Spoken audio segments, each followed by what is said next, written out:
Our Earth is a living planet. 30% of our land is covered with forests, which is critical to keep biodiversity balance. But the forest cover has been shrinking. Forest resources directly support the livelihoods of 1 billion people living in extreme poverty.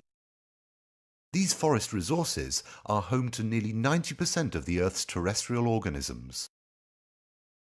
Roughly 13 million hectares of forest, the size of Nicaragua, are converted to other land uses each year.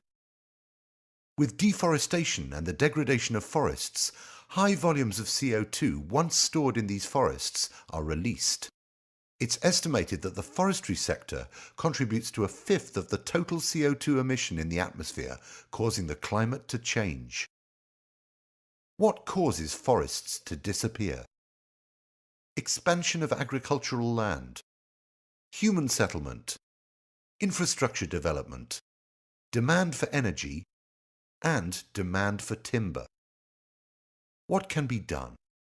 If deforestation can be reduced, it will be possible to decrease loss of biodiversity, significantly reduce carbon emissions, and retain the livelihoods of people dependent on forests. This is precisely what the REDD+ initiative aims to achieve. REDD, reducing emissions from deforestation and forest degradation in developing countries. The plus stands for conservation, sustainable management of forests, and enhancement of forest carbon stocks, thereby reducing emissions. How does it work? Countries that are willing and able to reduce emissions from these 5 activities will be financially rewarded for doing so based on verifiable results. The success of REDD+ depends in part on whether national legal and policy frameworks and strategies ensure inclusion, transparency, and accountability.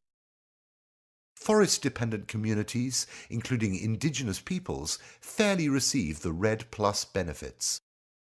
Donors and investors have confidence in the REDD+ mechanism. The risk of corruption is addressed throughout the REDD+ process. Corruption is commonly defined as the abuse of entrusted power for private gain, and it can be characterized as political or grand corruption, bureaucratic or petty corruption. The acts of corruption could also take various forms, such as bribery, fraud, nepotism, money laundering, etc. What are some of the risks of corruption in a REDD+ process? Project developers could bribe public officials to ensure that the land they own is allocated to or excluded from REDD+. There could be bribery or cronyism in the procurement of goods and services for REDD+. REDD+ revenues could be embezzled by interest groups or scooped away by corrupt individuals. How can corruption be prevented? Raise awareness about REDD+ and what corruption in REDD+ might look like. Assess and monitor corruption risks in REDD+. Promote transparency, for example, by publishing revenue from forest carbon sales. Promote accountability through ensuring effective participation of civil society and indigenous peoples in REDD+ processes. Monitor and provide oversight for the use of REDD+ related revenues by parliamentary committees, civil society organisations, media, etc.